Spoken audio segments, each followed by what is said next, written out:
വിദ്യാഭ്യാസ കൊള്ളയെ സംബന്ധിച്ച റിപ്പോർട്ടർ വാർത്തയിൽ വിദ്യാർത്ഥി സംഘടനകൾ പ്രതിഷേധത്തിന് തയ്യാറെടുക്കുകയാണ്. SFI, AISF സംഘടനകൾ സ്കൂളിലേക്ക് മാർച്ച് നടത്തും. ഇടത് യുവജന സംഘടനയായ AIYF സ്കൂളിലേക്ക് മാർച്ച് പ്രഖ്യാപിച്ചു. വിദ്യാർത്ഥികളിൽ നിന്ന് അനധികൃതമായി പിരിച്ചെടുത്ത മുഴുവൻ പണവും തിരിച്ചു നൽകണമെന്നാണ് വിദ്യാർത്ഥി സംഘടനകളുടെ ആവശ്യം. കടമ്പൂർ എയ്ഡഡ് ഹയർ സെക്കൻഡറി സ്കൂളിൽ നടക്കുന്ന ഭീകരമായ അനധികൃത പണപ്പിരിവിന്റെ വാർത്ത പുറത്തു കൊണ്ടുവന്നത് റിപ്പോർട്ടർ ടിവിയാണ്. പിന്നാലെ വിദ്യാഭ്യാസ കൊള്ളക്കെതിരെ വിദ്യാർത്ഥി സംഘടനകൾ പ്രതിഷേധത്തിനൊരുങ്ങുന്നു. ഇടത് വിദ്യാർത്ഥി സംഘടനകളായ SFIയും AISFും സ്കൂളിലേക്ക് പ്രതിഷേധ മാർച്ച് സംഘടിപ്പിക്കും. വിദ്യാർത്ഥികളിൽ നിന്നും അനധികൃതമായി പിരിച്ച പണം തിരികെ നൽകുന്നതുവരെ ശക്തമായ സമരം നടത്തുമെന്ന് SFI പ്രഖ്യാപിച്ചു. ഞങ്ങൾ കേവലം സമരപരമായി ഞങ്ങൾ ഉന്നയിക്കുക ഈ പിരിച്ച പണം തിരികെ കൊടുക്കണം എന്നുള്ളതാണ്. പിരിച്ച എത്രയാണോ പണം അത് വിദ്യാർത്ഥികൾക്ക് തിരികെ കൊടുക്കണം. ഇതായിരിക്കും ഞങ്ങളുടെ ആവശ്യം. കടമ്പൂർ സ്കൂൾ മാനേജ്മെന്റ് നടത്തുന്ന പണപ്പിരിവിൽ പൊതുവിദ്യാഭ്യാസ വകുപ്പ് ഇടപെടണമെന്ന് AISF ജില്ലാ കമ്മിറ്റി ആവശ്യപ്പെട്ടു. പൊതുവിദ്യാഭ്യാസ മേഖലയെ സംരക്ഷിക്കാൻ സർക്കാർ ഇത്തരത്തിൽ ഒരുപാട് പ്രവർത്തനങ്ങൾ നടത്തുന്ന ഒരു സാഹചര്യത്തിൽ കൂടിയാണ് ഇത്തരത്തിൽ മാനേജ്മെന്റ് അത് തീർച്ചയായിട്ടും വിദ്യാഭ്യാസം കച്ചവടവൽക്കരിക്കുന്ന രീതിയിലേക്കുള്ള പ്രവർത്തനങ്ങളുമായിട്ട് മുന്നോട്ട് പോകുന്നത്. ഇടത് യുവജന സംഘടനയായ AIYFും പ്രതിഷേധത്തിന് ഒരുങ്ങുന്നു. വിദ്യാഭ്യാസ കച്ചവടത്തിനെതിരെയുള്ള വലിയൊരു പോരാട്ടം ഈ വിഷയവുമായി ബന്ധപ്പെട്ട് AIYFും AISFും മുന്നോട്ട് കൊണ്ടുപോകും. അതിൻ്റെ തീരുമാനത്തിലെത്തുന്നതുവരെ അങ്ങേയറ്റം AIYFും AISFും ഈ വിഷയത്തിൽ സമരവുമായി മുന്നോട്ട് പോകുമെന്നാണ് ഇതുമായി ബന്ധപ്പെട്ട് സൂചിപ്പിക്കുക.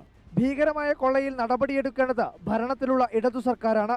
ഇടതനുകൂല സംഘടനകൾ തന്നെ പ്രത്യക്ഷ സമരത്തിനിറങ്ങുമ്പോൾ സർക്കാർ സ്വയം വിമർശനത്തിന് തയ്യാറാവണം. എന്ത് നടപടിയാണ് ഇനി മാനേജർക്കും മാനേജ്മെന്റിനുമെതിരെ വിദ്യാഭ്യാസ വകുപ്പ് സ്വീകരിക്കുക എന്നതാണ് ചോദ്യചിഹ്നം. Reporter Arjun Kalyad, in reporter, Kannur. ഈ കൊള്ള പുറത്തു കൊണ്ടുവന്ന അർജുൻ കല്യാടിനോട് തന്നെ ബാക്കി കാര്യങ്ങൾ നമുക്ക് ചോദിക്കാം. റിപ്പോർട്ടായിരുന്നു അത്. അധികൃതരുടെ കണ്ണ് തുറക്കുകയാണെങ്കിൽ തുറക്കാനായിട്ടുള്ള എല്ലാ വകയും ആ റിപ്പോർട്ടിൽ, എല്ലാ ചേരുവകളും ആ റിപ്പോർട്ടിലുണ്ട്. അതിനാദ്യം അഭിനന്ദനങ്ങൾ. നമ്മൾ ഈ കൊള്ളയെക്കുറിച്ചുള്ള വാർത്ത പുറത്തു കൊണ്ടുവന്നതിന് ശേഷം ഇപ്പോൾ വിദ്യാർത്ഥി സംഘടനകൾ പ്രതിഷേധിക്കും, പണം തിരിച്ചു വേണം എന്നൊക്കെ പറയുന്നുണ്ട്. പക്ഷേ ഈ മാനേജ്മെന്റിന്റെ ഭാഗത്തു നിന്നുള്ള ഒരു പ്രതികരണം എന്താണ്? അവരിതിനെ എങ്ങനെയാണ് കാണുന്നത്? ഇതും മറികടക്കാൻ കഴിയും എന്നുള്ള ഒരു ആത്മവിശ്വാസത്തിലാണ്.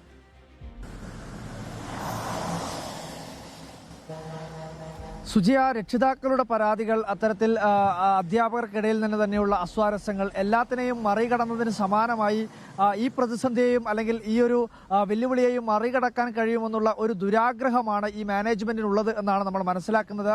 ഇതുമായി ബന്ധപ്പെട്ടുകൊണ്ട് പല കോണുകളിൽ നിന്നും അല്ലെങ്കിൽ മാനേജ്മെന്റിന്റെ സിൽബന്ധികളായി പ്രവർത്തിക്കുന്ന പലരും നമ്മളെ ബന്ധപ്പെടുന്നുണ്ട്. പക്ഷേ അതിലൊന്നും തന്നെ പിന്നോട്ട് പോകാൻ നമ്മളും ഉദ്ദേശിക്കുന്നില്ല. എന്തായാലും ഒരു തീവെട്ടിക്കൊള്ളയാണ് ഈ കടമ്പൂർ ഗവൺമെന്റ് ഹയർ സെക്കൻഡറി സ്കൂളിൽ, കടമ്പൂർ എയ്ഡഡ് ഹയർ സെക്കൻഡറി സ്കൂളിൽ നടക്കുന്നത് എന്ന കാര്യത്തിൽ യാതൊരുവിധ തർക്കവുമില്ല. അതിന്റെ തെളിവുകൾ, അതിന്റെ വിശദമായ രേഖകൾ എല്ലാം സഹിതമാണ് നമ്മൾ റിപ്പോർട്ട് നൽകുകയും ചെയ്തിട്ടുള്ളത്.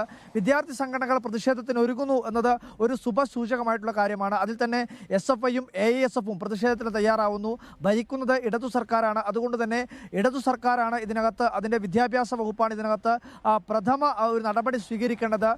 ഇടതു സർക്കാരും വിദ്യാഭ്യാസ വകുപ്പുമാണ്. അപ്പോൾ ആ ഒരു സാഹചര്യത്തിൽ ഈ പറയുന്ന ഇടത് വിദ്യാർത്ഥി സംഘടനകളായിട്ടുള്ള SFIയും AISFും പ്രതിഷേധത്തിനൊരുങ്ങുന്നു, അതും പ്രത്യക്ഷ സമരത്തിനൊരുങ്ങുന്നു എന്നത് വളരെയധികം രാഷ്ട്രീയ പ്രാധാന്യമുള്ളതാണ്. വിദ്യാഭ്യാസ മന്ത്രി ഉള്ളവരുടെ പ്രതികരണവും റിപ്പോർട്ടർ TV തേടിയിരുന്നു. അതുമായി ബന്ധപ്പെട്ടുകൊണ്ട് ഇനി എന്താണ് നടപടി എന്നുള്ളതാണ് എല്ലാവരും ആകാംക്ഷയോടുകൂടി കാത്തിരിക്കുന്നത്. മാനേജ്മെന്റും മാനേജറും കൃത്യമായ തോതിൽ ഒരു പണപ്പിരിവ് വിദ്യാർത്ഥികളിൽ നിന്നും അനധികൃതമായ തോതിൽ പിരിച്ചിട്ടുണ്ട്. അതും ഭീകരമായിട്ടുള്ള കൊള്ളയാണ്, കോടികളുടെ കൊള്ളയാണ് കടമ്പൂർ ഹയർ സെക്കൻഡറി സ്കൂളിൽ നടന്നിട്ടുള്ളത് എന്ന കാര്യത്തിൽ യാതൊരുവിധ തർക്കവുമില്ല. അന്നേരം തെളിവുകളെല്ലാം തന്നെ പുറത്തു കൊണ്ടുവരികയും ചെയ്തിട്ടുണ്ട്. എന്തായാലും സമരം, SFIയുടെ സമരം നാളെ നടക്കും. AISFിന്റെ സമരം മറ്റന്നാളാണ് നടക്കുക. AIYFും സമാന്തരമായ രീതിയിൽ തന്നെ സമരം പ്രഖ്യാപിച്ചിട്ടുണ്ട്. അവരും AISFിനോട് ചേർന്നിട്ടുള്ള ഒരു സമരം നടത്തുമെന്നാണ് അറിയിച്ചിരിക്കുന്നത്. ഇതുമായി ബന്ധപ്പെട്ടുകൊണ്ട് ജില്ലാ വിദ്യാഭ്യാസ ഓഫീസറുടെ മുൻപാകെ നിരവധി തവണ പരാതികൾ, രക്ഷിതാക്കളുടെ മുഖാന്തരം പരാതികളുണ്ട്. ഇന്നിപ്പോൾ വിദ്യാർത്ഥി സംഘടനകളും പരാതി നൽകിയിട്ടുണ്ട്. എടക്കാട് പോലീസ് സ്റ്റേഷനിൽ SFIയുടെ ഭാഗമായി പരാതി നൽകിയിട്ടുണ്ട്. SFI പൊതുവിദ്യാഭ്യാസ വകുപ്പ് മന്ത്രിക്ക് കത്ത് നൽകിയിട്ടുണ്ട് എന്നുള്ള കാര്യം കൂടി നമ്മൾ മനസ്സിലാക്കുന്നു. അത്തരത്തിൽ തുടർച്ചയായ രീതിയിൽ വിദ്യാർത്ഥി സംഘടനകളുടെ ഭാഗത്തുനിന്ന്, രക്ഷിതാക്കളുടെ ഭാഗത്തു നിന്നുകൊണ്ട് വാർത്തയ്ക്ക് പിന്നാലെ പരാതികൾ ഉയരുന്നു. ഇതുമായി ബന്ധപ്പെട്ടുകൊണ്ട് ഇനി എന്താണ് നടപടി എന്നുള്ളതാണ്. സാധാരണ രീതിയിൽ പരാതി കൊടുത്താൽ അത് പാതി വഴിയിൽ നിർത്തിപ്പോവുകയാണ്. അതിന് രാഷ്ട്രീയ സമ്മർദ്ദമുണ്ട്, പണത്തിന്റെ സ്വാധീനമുണ്ട്, അധികാരം പണം കൊടുത്ത് സ്വാധീനിക്കാൻ കഴിയുമെന്നുള്ള മാനേജറുടെ ഹുങ്കുണ്ട്. ഇതിലൊന്നും ഇനി അല്ലെങ്കിൽ ഇത്തരത്തിലുള്ള സ്വാധീനങ്ങളിലൊന്നും തന്നെ ഇനി സാധ്യതയില്ല എന്നുള്ളത് തന്നെയാണ്. കാരണം നമ്മുടെ ക്യാമറ കണ്ണുകൾ ആ ഭാഗത്തേക്കെല്ലാം തിരിച്ചു അർജുൻ, ഒരു കാര്യം കൂടി, ഇപ്പോൾ ഈ സ്കൂളിലെ കാര്യം അർജുൻ പുറത്തുവിട്ടപ്പോൾ നമുക്ക് ഒരുപാട് സന്ദേശങ്ങൾ വരുന്നുണ്ട്. അർജുനും സമാനമായി മറ്റിടങ്ങളിലെ തട്ടിപ്പിന്റെയും വിവരങ്ങൾ അർജുനിലേക്ക് സന്ദേശങ്ങളായി എത്തുന്നുണ്ടോ?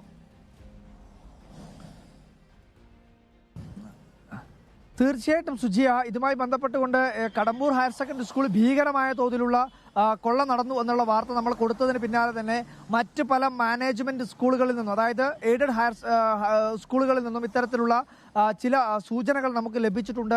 PTA ഫണ്ടിന്റെ പേരിൽ വ്യാപകമായ തോതിൽ, അതായത് KER, അതായത് കേരള എഡ്യൂക്കേഷൻ റൂൾസ്, വിദ്യാഭ്യാസ ചട്ടപ്രകാരം 50 രൂപയൊക്കെയാണ് ഹൈസ്കൂൾ വിഭാഗത്തിൽ നിന്ന് PTA ഫണ്ടിന്റെ ഭാഗമായി പിരിക്കാൻ വേണ്ടി കഴിയുക. ഡൊണേഷനായി പണം പിരിക്കാം, അതിന് പുറമേയും പണം പിരിക്കാം. പക്ഷേ അതും നിയമാനുസൃതമായ തോതിൽ മാത്രമേ പണം പിരിക്കാൻ വേണ്ടി കഴിയുകയുള്ളൂ. പക്ഷേ ഇത്തരത്തിൽ എയ്ഡഡ് ഹയർ സെക്കൻഡറി സ്കൂളുകളിൽ നിന്നും ഹൈസ്കൂളുകളിൽ നിന്നുമൊക്കെ PTA ഫണ്ടിന്റെ പേരിൽ 1500 രൂപ, 2000 രൂപയൊക്കെ സംസാരിച്ചുകൊണ്ടിരിക്കുമ്പോൾ തന്നെ പലരും ഇതേക്കുറിച്ച് സംസാരിച്ചുകൊണ്ടിരിക്കുന്നുണ്ട്. അജി ചോദിക്കുന്നു എത്ര രൂപ വിഴുങ്ങിക്കാണും ഈ മാനേജ്മെന്റ്? 250 രൂപ ഒരു കുട്ടിയിൽ നിന്ന് തന്നെ. ശിവൻ ചോദിക്കുന്നു ഈ സ്കൂളിൽ പഠിക്കുന്ന കുട്ടികളുടെ മാതാപിതാക്കൾ ഇത്രയും വർഷം ഈ വിദ്യാർത്ഥി സംഘടനകൾ എവിടെയായിരുന്നു, ഇതൊന്നും അറിഞ്ഞില്ലേ എന്നുള്ളതാണ് ചോദിക്കുന്നത്. കേരളത്തിലുള്ള എല്ലാ മാനേജ്മെന്റ് സ്കൂളുകളിലും അഡ്മിഷൻ സമയം ചാകരയാണ് എന്ന് സിന്ധു SL പ്രതികരിക്കുന്നു.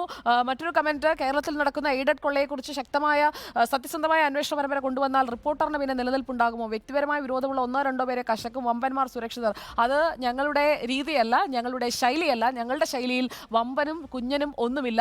ആരാണോ അഴിമതി കാണിച്ചത്, ആരാണോ തെറ്റ് കാണിച്ചത്, reporter as A media activist അത് പൊക്കിയിരിക്കും, പറഞ്ഞിരിക്കും. അത് പറഞ്ഞതിന് ശേഷം നടപടി എടുക്കേണ്ടത് അധികൃതരാണ്. നിയമപരമായ നടപടിക്ക് അവരെ വിട്ടുകൊടുക്കുന്ന തരത്തിൽ അവരെ എക്സ്പോസ് ചെയ്യുക എന്നുള്ളതാണ് ഞങ്ങളുടെ മാധ്യമ പ്രവർത്തനം. നമ്മളത് തുടരും.